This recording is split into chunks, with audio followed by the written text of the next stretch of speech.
Welcome to Story Hour, a virtual meetup hosted by Wolf and Heron.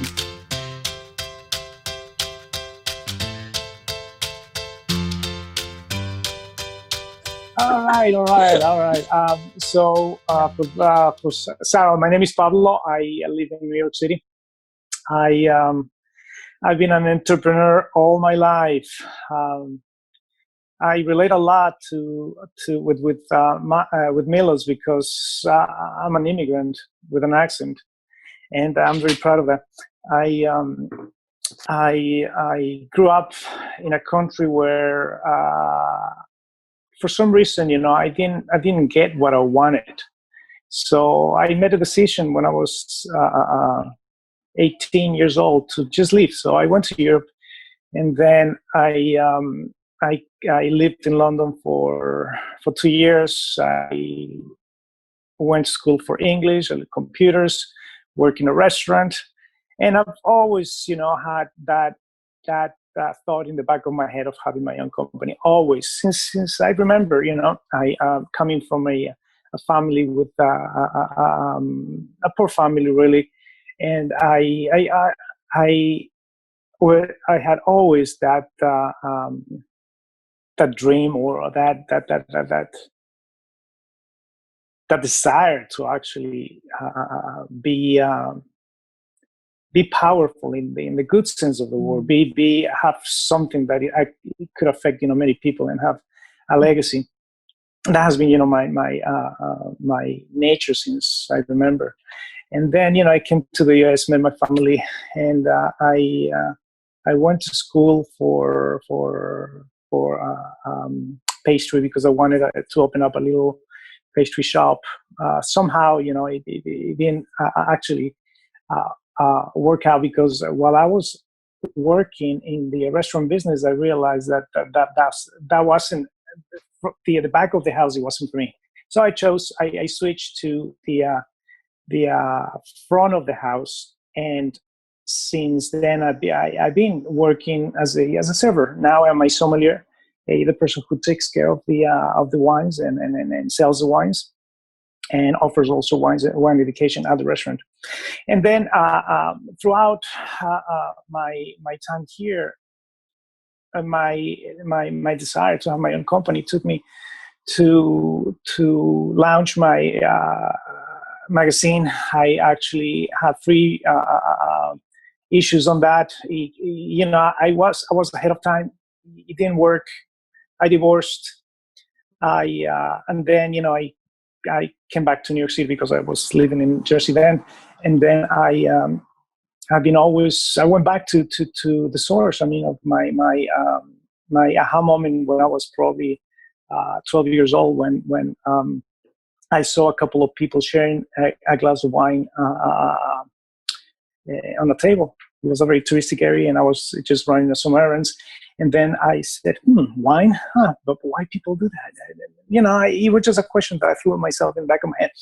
And then I decided that I have to just follow my heart. So I've been using, and I established, wine is food. That's a trademark. And also I coined that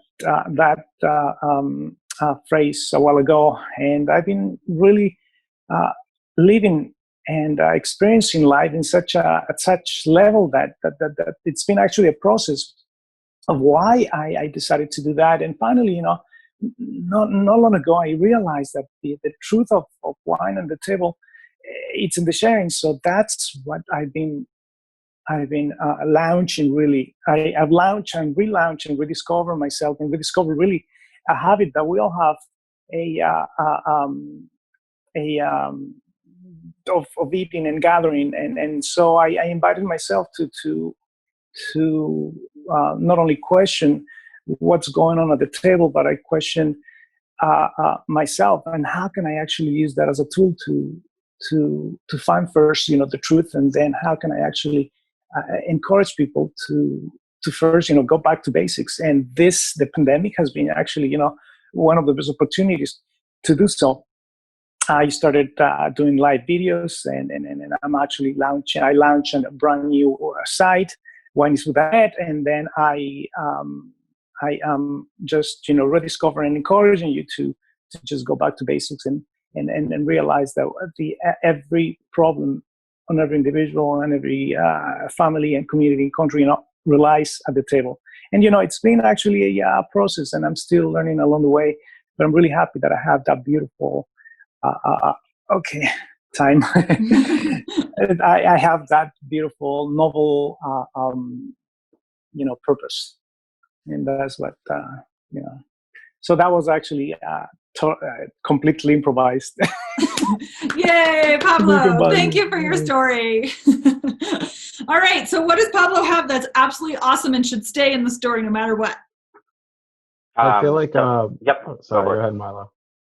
All right, I'll go. I think that Pablo comes across in a very genuine way. He speaks directly from the heart. There's no nothing between his heart and his mouth right now.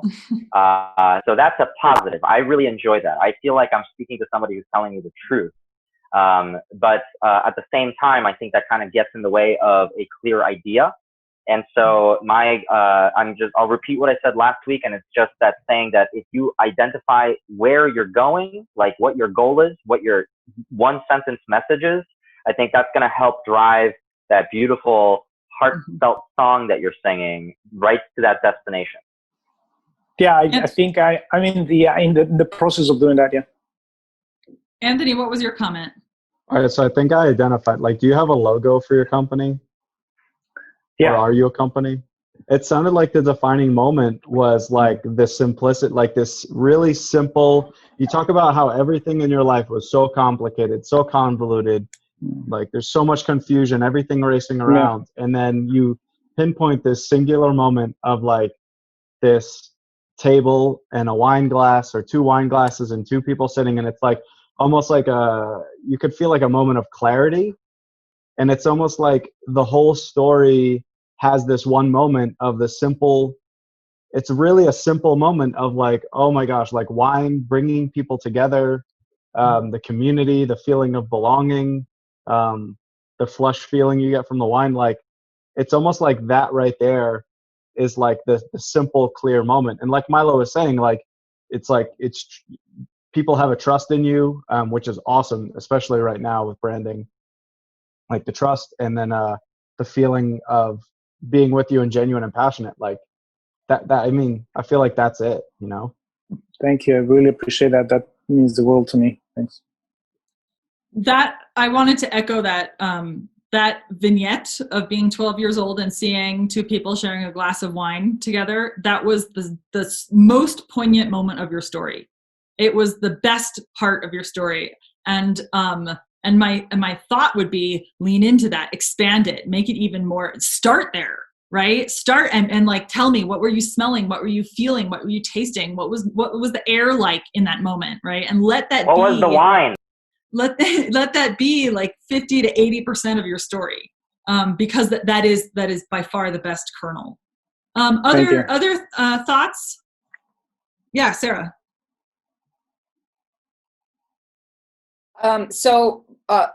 I feel like you have about 100 stories in that one story that you told, and all of them are really interesting to me, and I feel cheated when you don't tell me more. So 5 minutes was really unfair for everything that you have to say. So I happen to love the movie Somm. I'm sure you've seen that, and Inside the Bottle. So what caught me was not only the story of you, this whole story that it could be of you just watching these people drink wine and how that changed your life, but then also what was it like to become a Somm? There's only 300 of you in the world. So you are one of the rarest people in the world. And so it would be really interesting to maybe even combine those two stories where maybe you start and say, oh, when I was 12 years old and I saw this and it was really amazing. And then I had this opportunity to become a Somm, and then tell the story of you becoming a Somm. And you could almost bookend it where, you either do a lot, you have before, during, and after. And then depending on who you're talking to, you make the first, the middle, or the last bigger or smaller. Mm-hmm. But I mean, thank you. Just being a Somm, I want to know what must have been very difficult.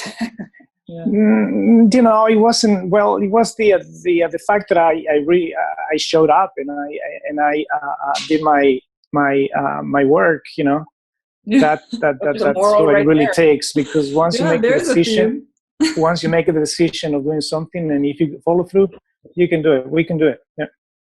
Yeah. No, for sure. Other experimentations to play with. So I have some thoughts.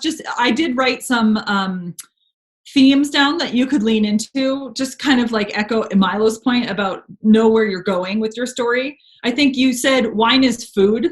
I love that as a theme. And could you expand into that and let that be the only point you make, right? You also have a story, a point where you say truth of wine is in sharing, right? Which I think is more that, that moment when you're 12 years old and you see this couple sharing a glass of wine together, the sharing piece is what was compelling, right? And so maybe that's your point.